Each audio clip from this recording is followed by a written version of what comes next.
Esco, Esco, Esco, Esco, Esco.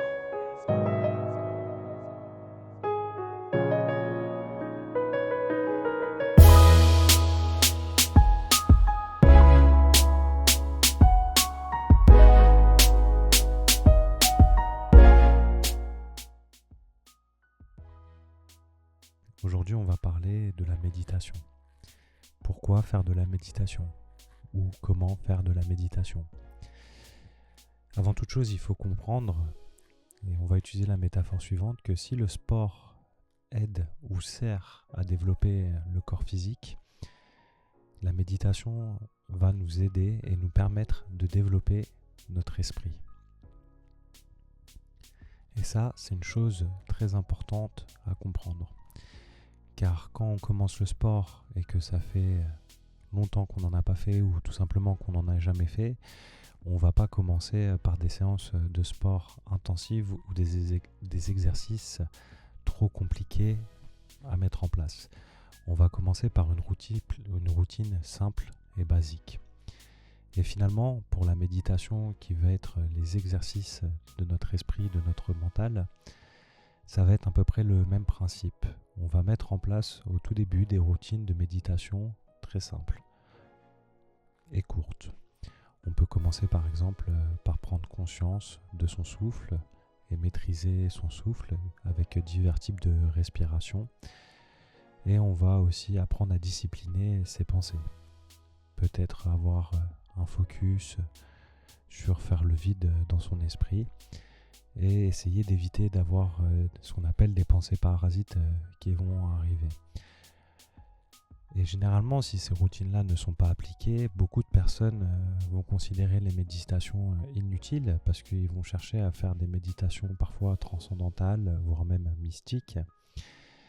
Et ils ne vont pas réussir finalement à les appliquer parce que les bases de la méditation ne sont pas apprises.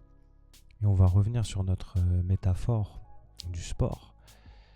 Si une personne avait une recette magique pour passer de quelqu'un avec une musculature peu développée à une musculature très développée, cela serait. Et c'est la même chose pour la discipline de son esprit et l'éveil de son esprit. Donc ce sont des processus qui peuvent être parfois longs et fastidieux. Et voire même où les résultats arrivent quand on ne cherche plus à avoir de résultats. On parle aussi souvent de capacité de certaines personnes à le faire. Il faut savoir qu'on est tous dotés d'un esprit, donc on a tous cette possibilité de pouvoir l'éduquer, éveiller son esprit par le biais de la méditation.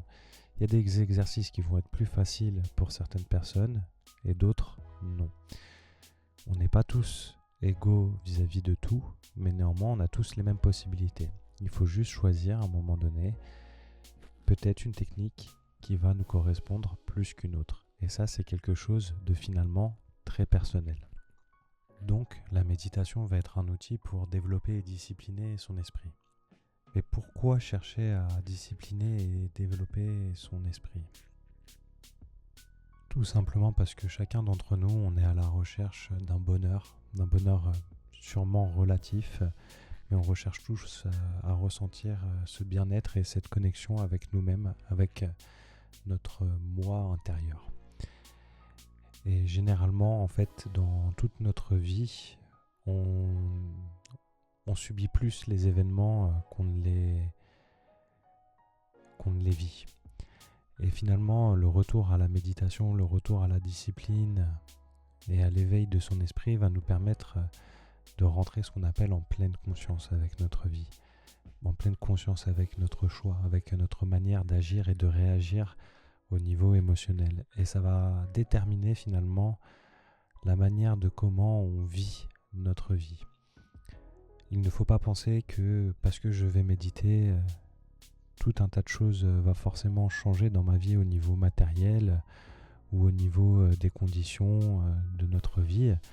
Néanmoins, ça va être quelque chose de beaucoup plus subtil. Ça va être notre manière d'appréhender, de ressentir notre vie. Et au fur et à mesure que notre manière de ressentir et d'appréhender notre vie change, finalement nos choix vont changer. Donc on va changer notre vie qui va être en adéquation avec notre manière de penser. Mais pour changer sa manière de penser, il faut à un moment donné la discipliner, donc discipliner son esprit. L'autre question qu'on peut se poser, c'est comment méditer. Pour répondre à cette question, il faut déjà faire un état des lieux.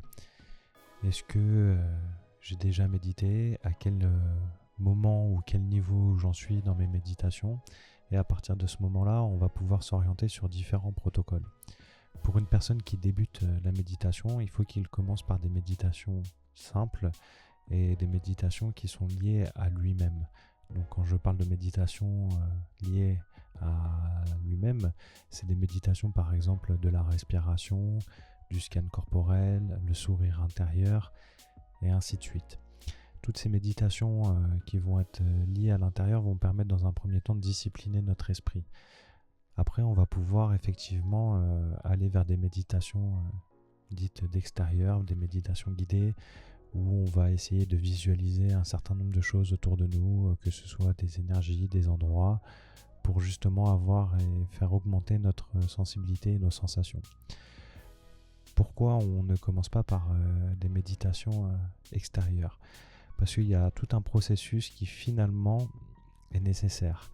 Si on n'a pas conscience de nous-mêmes, si on ne ressent pas les différentes parties de notre corps et qu'on n'éveille pas un certain nombre de sensations qui sont liées à nous-mêmes, ça va venir finalement obstruer les méditations dites extérieures et on ne va pas avoir l'effet escompté de ces méditations.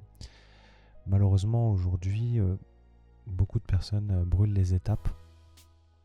Et finalement, c'est pour ça qu'elles se découragent en fait des méditations parce qu'elles ne respectent pas un certain protocole d'apprentissage et trouvent finalement trop dur de se concentrer. Parfois, c'est une question de temps ou les visualisations qui sont proposées ne leur conviennent pas parce qu'on va trouver ça trop difficile ou surréaliste. Mais tout est une question en fait d'entraînement et de discipline pour pouvoir y parvenir.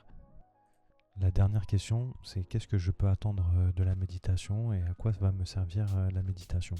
Donc comme on l'a dit juste avant, la méditation va nous permettre de discipliner, de faire évoluer son esprit et donc de pouvoir nous aider à améliorer notre manière de ressentir notre vie au niveau intérieur.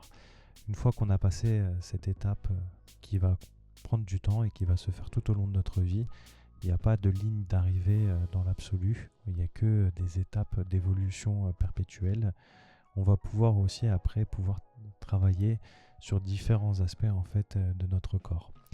Notre corps a aussi une sensibilité énergétique et à travers un certain nombre de méditations et d'exercices, on va pouvoir en fait éveiller son énergie vitale. Certains l'appellent le chi, le prana, en fonction des cultures ou des traditions. Et on va pouvoir après ressentir cette énergie vitale et apprendre à l'utiliser pour de multiples applications. J'espère que ces petits conseils pour la méditation vont être utiles. Et si tu es intéressé par d'autres sujets, n'hésite pas à les mettre en commentaire, comme ça je pourrai en parler éventuellement. Et n'hésite pas à t'abonner et à activer les notifications pour être au courant des dernières vidéos sur la chaîne Connexion et Évolution. À très vite.